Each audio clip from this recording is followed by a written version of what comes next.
Hi guys, so I wanted to talk to you about my breastfeeding struggles. It has been a real battle for me with Haven this time around. I'm filming outside currently and she's with me, so let me just come and say hello. Hey!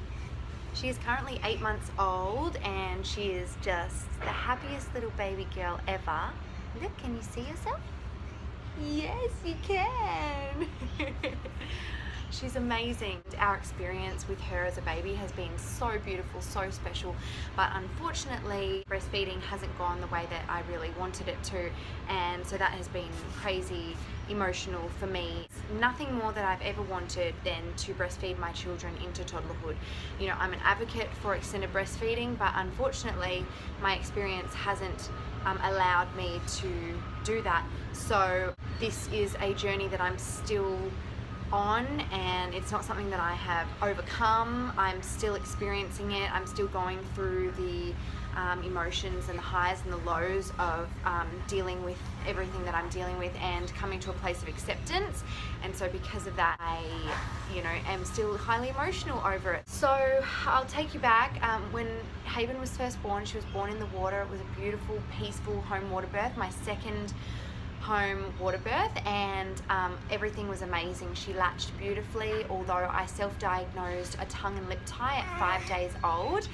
I got that clipped instantly. She was great after that. She was a beautiful feeder and I had an abundance of milk and everything was perfect. Unfortunately though, we had decided and we were preparing to move back home to Australia. We moved home when she was 7 weeks old, and if I could go back and do it all again, I wouldn't have done that. That was probably stupid on my part to make it a huge decision and a life-altering change so soon after I'd had a baby, because your emotions are like crazy high and everything's like heightened and crazy. So I shouldn't have probably, left so soon. But anyway, I came home and I was highly emotional, was not in a good place at all because I wished that I hadn't left at all.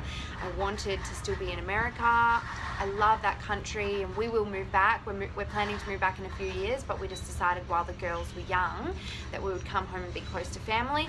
But we still kind of left kicking and screaming. So coming home for me was kind of a shock to the system. I just missed everything about my life there. I missed my beautiful friends who had become our family, and I just missed everything, like every little detail and every little thing that you could possibly imagine that you didn't get here, that you did get in America, I was upset about. So I was really emotional about that. I would lock myself in my room and cry every day for at least the first couple of weeks, and then it did get easier. But then what happened is we had to move in with our in-laws, my in-laws, because we obviously weren't in a position to come home. It's a very expensive move internationally. We shipped a lot of our stuff back, but we weren't in a position to just move straight home and get straight into our own place. My hubby was still looking for the right, perfect job and everything like that. So it made sense to move in with family. But unfortunately that came with its own challenges and things like that. I developed chronic anxiety and went through a lot of really bad things mentally, and so because of that my letdowns completely stopped, and they started stopping first of all just at night, and night feeding got really difficult, and then they started stopping during the day. Sometimes she would be able to trigger one, but it took forever, and then other times she just couldn't trigger one at all, and then it got to the point where I just couldn't get them at all. That was really stressful. She was getting frustrated, she wanted milk, she wasn't getting it as fast as she wanted it to come out, she wasn't getting as much as she wanted. It was really just quite a stressful time. The pump completely stopped working, so I wasn't able to trigger a letdown and get any milk from the pump either to feed her by a bottle, and so I had to start hand expressing. And thankfully I have a beautiful friend in New York, Francie Webb. Look her up on Facebook. She's the Milkin' Mama, and we did a Skype session together and she taught me how to successfully and efficiently hand express my milk, and I became a pro and a master of hand expressing. And I'm so grateful to Francie, because she is the reason that Haven is still on breast milk today, because without her knowledge and her input I wouldn't have learned how to efficiently express milk without a pump, and that I would have had no other choice than to put Haven onto formula. Now I would have made homemade formula, but I didn't want that. I wanted her on breast milk for as long as possible. So thankfully I am able to hand express her milk, and I exclusively hand express her milk. So I'm sorry if I'm looking to the side, it's because I'm watching where my daughter's going, what she's doing. So I exclusively hand express my milk, and that is how I'm able to still give her breast milk. So what happened was I went searching. I knew that I needed answers. There is always a reason why your body doesn't do what it's naturally supposed to do. And having letdowns, getting a letdown so that your milk comes out and releases, is something that's naturally supposed to happen, and that wasn't happening for me. So I knew that anxiety played a huge role in that. But you know, there's plenty of women that have been in war-torn countries and gone through probably a lot more than what I was going through, and they still successfully breastfed. So I was just like, what is going on with my body? It's failing on me. So I went searching, and I went to naturopath after naturopath, and the naturopaths all told me different things, and nothing lined up, and someone thought it was my thyroid. So I started looking into that, and I started treating that, but then that wasn't it. And then finally I went to a proper naturopath who did like a whole bunch of tests on me. Finally we found out that I have pyrrole disorder. Pyrrole disorder is when you are releasing, or, you know, excreting too many pyrroles. I don't know what the scientific name is, I can't think of it, but you're releasing too many pyrroles, and what happens is that causes your body to release B6 and zinc. So you're leaching out B6 and zinc through your hair and through your urine, and then you become severely deficient in B6 and zinc. And so I was severely deficient in that mineral and vitamin, and when you're severely deficient in that vitamin and that mineral, you become, oh, she's going to touch my stand. You stop producing, Haven, you stop producing serotonin, which is your happy hormone, melatonin, which is your sleep hormone, oxytocin, which is your love hormone and the hormone that helps you release the milk and give you the letdowns. You don't produce GABA, which is your relaxing hormone, and then of course it affects prolactin, which is the hormone that helps you produce the milk. So as you can imagine, I was shot down. My body was just doing crazy things, and it just wasn't working for me. I was a mess. I was unhappy. I was having depressive symptoms. I couldn't relax. I had massive anxiety attacks every single day, and it was just not a good time. And then of course, you know, because I was having the feeding issues, that was making my anxiety worse. I love you. That was making my anxiety worse, and that of course was a cycle that kept going. You know, the worse I felt because of not getting letdowns and not being able to feed, the worse my anxiety was. But then the worse my anxiety was, the worse the feeding became. So it was just it was a really bad cycle.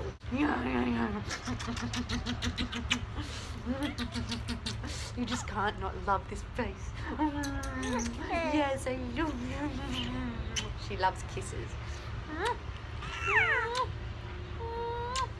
Play over there. Okay, so I started getting treated for the pyrrole disorder. I was so happy to finally have like an answer to what was going on, and I'm on a compounded formula for that. Basically it's, you know, a compound of all sorts of vitamins and minerals and things like that that your body needs, and to help rebalance everything. That hasn't fixed me. I think there's still a lot going on, and because I'm still, you know, not breastfeeding. Haven completely rejected the breast after a while. She just was like, no, I can get it from the bottle, instant gratification. I don't even want to try from the boob because I don't get what I want from you.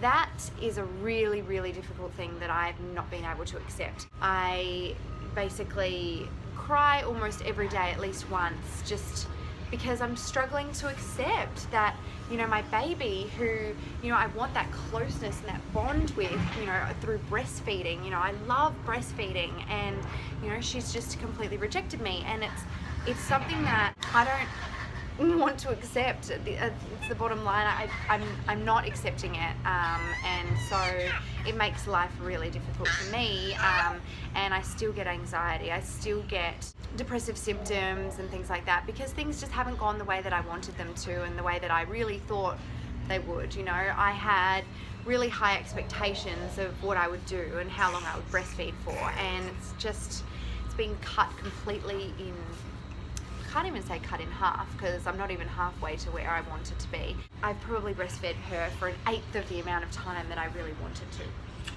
So basically, you know, I'm taking this compound formula. It does help, but it's not the answer to everything, and I don't think that I'm going to be completely healed and, you know, better until I stop breastfeeding and my hormones completely balance out again and that kind of thing. Now, I will say that when my letdown stopped, and even though I was starting to hand express without a letdown, it was really hard to remove the milk still. So I had to basically trigger an oversupply in my body in order to get enough milk out for Haven's demands. And so to be able to do that, I got on all sorts of galactic and all the different herbs and everything that I naturally could to, you know, build my supply. It just wasn't enough though. So I actually am on a prescription drug. Hate to admit it, but you know what? I have to be transparent because I don't want people thinking that in spite of all of these issues, you know, I don't want people thinking that, you know, everything still just worked out with my supply. It's just not the case. I really struggled to keep up with her demand because I wasn't getting letdowns. If I was getting letdowns, I mean, breastfeeding would be perfect. I wouldn't have to worry, but I wasn't. But if I was getting letdowns and for some reason she, you know, rejected me, then I would still be able to remove the milk without having to take supplements. But that wasn't the case, so I had to take supplements to help my supply, and you know, the natural ones just weren't enough. So I started taking domperidone, which is a prescription drug. It comes with its own side effects, which really suck. My side effect is acne, and you can probably see, can't even cover it with makeup. It's just, it's horrible, and it sucks because I am, you know, a raw foodie, and you know, I just care about my health so much, and you know, I want to be healthy from the inside out, and I know that putting this drug into my body is not caring for my body, but it was a small price to pay in order to be able to feed my baby breast milk for as long as possible. So that's just what I had to do, and it's a sacrifice that I'm willing to make. So I have full-blown disgusting cystic acne, and I won't get rid of it until you know, I stop breastfeeding. I want to keep breastfeeding until she's about 12 months, and mostly exclusively until then, and then after that, like, I want to wean her down to like only a few feeds a day. Right now she's still heavily breastfed, and she has maybe like a little bit of our green smoothie in the morning, and then she has some more fruit in the afternoon, but that's all she wants. She doesn't want any more. She's definitely not replacing feeds with food, and so, you know, I'm basically still exclusively breast milk feeding her through a bottle. And I have to say, I am so internally grateful for the fact that we have bottles and that technology is there, but at the same time I have a love-hate relationship with it because, you know, I want her to be feeding from me, not from the bottle. So it's really hard to kind of accept. I've been trying to put this video up for so long, and I have actually filmed it 4 times, would you believe? But every time that I filmed it, I got extremely emotional, and the video ended up being like over 30 minutes long, and I just didn't want it to be that long. So I decided, nope, while I feel like I'm in a good place stably and mentally, I can film it and hopefully not get overly emotional and be crying on the film, and then also it not be as long. So that's where I'm at. I really hope that I can just encourage anyone who's having trouble with their breastfeeding situation to go and seek help. There are lactation consultants that know their stuff. I saw a couple of lactation consultants. They gave me some really good advice on how to try and win her back to breast. But unfortunately, I just don't have the time with a toddler and with working from home and all of that kind of stuff. I don't have the time that I really need to put into what I need to do to try and win her back to breast. And I tried for as long as I could to get her to come back to breast, but you know, one of the keys is to be patient, let it happen in her time, and I don't know when that could be, if it's ever going to be. And so I just had to come to, I was actually getting more emotional when I was trying to win her, because, you know, like my ulterior motive for having my boobs out all day was because I wanted her to find my boobs a happy place again, and I wanted her to come back to breastfeeding. And because she just wasn't interested in them and she didn't want to be around them, it was actually that feeling of rejection was getting worse, and I was actually getting more emotional and more anxious and things like that. I basically just stopped trying to do that, because the pressure on me to try and get her back to me and, you know, have her back on my boobs was just getting all too much. And so I've had to come to a place of acceptance, which I'm still working on. I don't think I'll accept it for a while, and I think it'll help when she's no longer actually taking breast milk and she's just eating like a normal person, but that's still a ways down the road. So I don't think I'll feel like a complete feeling of acceptance until like I've stopped and I've kind of, my hormones have balanced out again, and I've, you know, kind of come back to a happy mental state where I'm just kind of like, yep, that was my experience. I can take it for face value. I did the best that I could. I tried really hard. I did everything I possibly could in my power to win her back, to get her back to breast. And I did. I gave her breast milk for as long as I possibly could, that, you know, that I was able to, and to keep my sanity. So I don't doubt that I have done everything in my power to make this work. I don't doubt that I am doing the best thing that I possibly can for my daughter. The thing that I find really hard though now is that I just cannot accept that, sorry, I just had to go get her some milk. So she's laying right next to me and drinking her milk. Oh, and she's Little Miss Independent. She doesn't even like me feeding her, so I don't even get the bonding and closeness of feeding her the bottle. She likes to do it all by herself, or she throws a fit. The reason I know that why she's rejecting me, because I have had people like, well, how do you know that she's actually rejecting you? Like, you know, it's blah blah blah, and you know, because I try to put her anywhere near me, even if I put her in the cradle position, fully clothed, just trying to rock her, she's like, get away, and she like throws a fit, and she throws her arms in the air, and she like arches her back, and it's just like, she just is not happy when she's anywhere near my boobs, so it just sucks. That's basically, that's the best way I can put it. It just really, really, really sucks. Like, I've tried so hard to get her to love me the way that I want her to breastfeed from me. I am in love with breastfeeding so much, and I've tried so hard, and, you know, I feel like I failed, and I know I haven't, but you know, the feeling of rejection is really, really difficult. And, you know, it's your baby, you know, you give birth to this beautiful human, and especially when everything starts out really perfectly, you don't want things to go sour. You don't expect them to, and they do, and then it's just like, how do you deal with it? I'm learning to deal with it now, and I don't think I'm doing the greatest job at dealing with it. My poor husband has to deal with my moods and stuff, and I know that has a lot to do with the pie roll and all that stuff, but I can blame it on all that stuff. But at the end of the day, you know, I'm just not emotionally stable and where I exactly want to be. I'm not like mentally healthy at the moment, and, you know, it's a combination of all the circumstances that I've been through since moving back, you know, international move, all that stuff. But the hardest thing for me has been to to release control and accept that this little chicken will not be latching on anymore and breastfeeding, okay?